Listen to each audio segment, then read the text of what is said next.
helicopter crash in Southern California. And earlier this month, Vanessa Bryant posted on social media that she hoped people would celebrate the lives of Kobe and Gianna instead of fixating on how they passed as today approached. So, Shannon, what are your feelings a year later?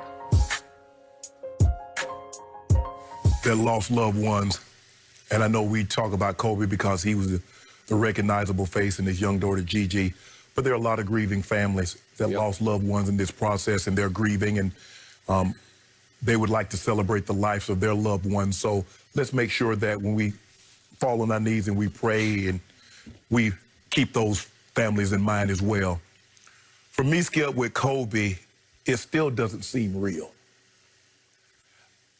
I knew what Kobe was in the basketball community. Skip, I did not know Kobe was this big. If you think about when guys do anything, play golf, you see golfers come out there with the Kobe jerseys on. Yep. You see tennis players come out there with jerseys on. You see football players with the cleats on. Mamba mentality, business world. You move from just being a basketball player, you move to being an icon that transcends sports. Skip, you know, I saw a thing the other day is talking about players that's mentioned most in rap. Kobe is #1, and Michael Jordan is a distant second. That goes to show you how people, what they thought of him. Yep. Like I said, I was DMing him a month to the day that happened. Because I had just saw him earlier that year, Skip, at the Icon Awards, and he was just talking, and he just seemed so at peace. I'm like, bro, you don't miss it. He's like, Sharp, I put everything into that. He said, I don't miss not one day. I get an opportunity. He said, that was my passion for 20 years. Writing now, he won an Oscar for his play, his short story, I think it's what it's called, a short story. Dear Basketball. Dear Basketball. And he says, I just want to, be there with my family, raise the girls, got, Gigi's talked about. And he just seemed so at peace. I wasn't around Kobe much, Skip. I got an opportunity to see him play, went back in the locker room and talked to him. But he seemed at peace. He seemed at ease with where he was in his life. And but like Vanessa said, celebrate that. What happened on that fateful Sunday morning and the foggy Sunday morning on that mountainside, we all wish that would have never happened. But I'm going to remember him dropping 81 on Toronto. I'm going to remember him dropping 60 in his last game. I'm going to remember him dropping 62 in 3/4 against the Mavericks. Yep. I'm going to remember the virtuoso performances in the big games when you needed Kobe Bryant. And like I said, he's the closest thing that I've ever seen to Michael Jordan. And I don't know if we'll ever see someone like Mike and like Kobe again. Kobe was fun to watch. He didn't cheat you. You knew exactly what you're going to get from Kobe Bryant. Every single thing he got. He didn't cheat the process. So for me, Skip, although it's sad, and I still don't believe it, and sometimes I go in my DM and I just look at the message, I'm like, bro, I can't believe this happened. But Kobe is, I don't know, Skip, there are certain people that transcend a particular sport. Ali did that. People quote, Skip, Kobe is in that stature as far as iconic in his play and how people revere him. Skip, like I said, I knew how big he was in basketball. I knew that. But the world mourned his passing. That tells you everything you need to know about this young man. So for me, it seems like yesterday that you and I were at our hotel in South Beach, Miami, getting ready for Monday of Super Bowl week, when this hit like 1,000,000 tons of bricks.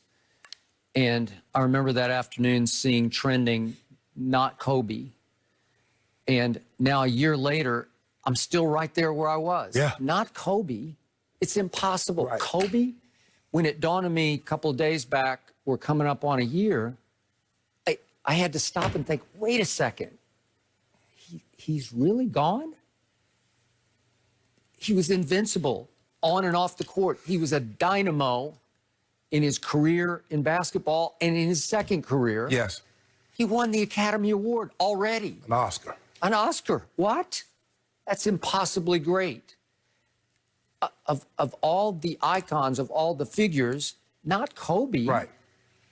And now, we live here on the west side of Los Angeles, and I can't tell you how many times I'm drawn back into what happened to Kobe, because you often see during the day helicopters buzz over here on the west side of LA on the way to LAX, which is not too far from here where we are, the Fox studios. Right. And every time I see a helicopter now, you know what I think about. Right. When I'm driving into the studio around 4 o'clock in the morning and it's foggy here, which it often is, not like San Francisco foggy, but we get our periods of fog early morning. You know what I think of right away? I think of Kobe. Oh, because it was a really foggy morning as they tried to take the helicopter up north of here. To Gigi's game. Yep. So for me, usually after someone passes, time will slowly heal your wound. Your pain and your grief, really your agony over losing him or her, it will heal. But to me, it feels like even 1 year later, I haven't even begun to heal yet. The wound is still fresh, Skip, and that's what I tell people. People are like, well, we know how close you were with your grandmother. How did you get over it? I say, when a death and someone is that close to you, you don't get over it. You learn to deal with it. Yeah. You don't get over that. Vanessa's not going to get over this. She'll get better as time and time. She'll get better of coping.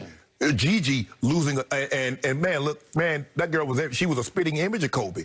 She wanted to be her dad. I mean, you know, if Kobe had a son, it would have been Gigi. Gigi would have been George or whatever she'd have named it. Maybe Kobe Jr. Yep. Because she was it. I mean, it was just something. It was something about that relationship. And he says, "Girl, dad," and you know that was trending at one point in time.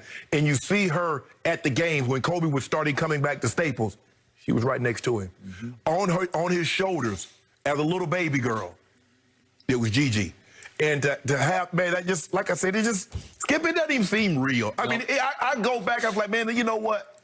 And I remember going to bed that night, I was like, man, let this be a mistake. Because at first, when it first happened, and you and I were in the lobby checking in, I was like, well, maybe this is one of those things where they say somebody passed and it was, you know, it was a joke, a prank or something. And then you started hearing it, and I'm just saying to myself, and I'm going to my bed, I said, please, Lord, don't let this be true. Yep. And then more and more, I was like, it's just... To underscore the magnitude of this man's passing, Monday of Super Bowl week in Miami, Kobe Bryant transcended the Super Bowl. Yes. He basically shut down Super Bowl week. Yes, there was no talk about the Super Bowl on Monday. No, because we had a lot of fans come out and watch us that Monday. Right. And just about... 8:24, 8:24, 8:24. And that's all we talked about, because that's all we should have talked about. Right. But like I said, Skip, it was just that when you can cross over sports, and soccer players wear your jersey, golfers have on your jersey, tennis players, football players, and all the talk, you reach that iconic status. And that's what Kobe Bryant was. Like I said, not only America, the world mourned. You see overseas, you see China, you see Thailand, you see Japan, you see all these other, you see Europe. It's like, and I'm like, Kobe did that? Kobe did that? Did that.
to see Kobe one last time. Reverse!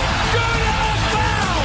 And the crowd's on its feet. How much do you have left, Mamba? Are you kidding me? Last night of your NBA career? If I wasn't sitting here, I wouldn't believe it. This is like out of a movie. Game in the refrigerator. Kobe's last night. He's gonna score 60. I don't believe what I just saw. What can I say? Mamba out. Seeing that footage, it hits you. Exactly 1 year ago today, guys, it marked the tragic deaths of Kobe and Gianna Bryant. The NBA legend and his 13-year-old daughter were among 9 people who lost their lives in a helicopter crash in Southern California.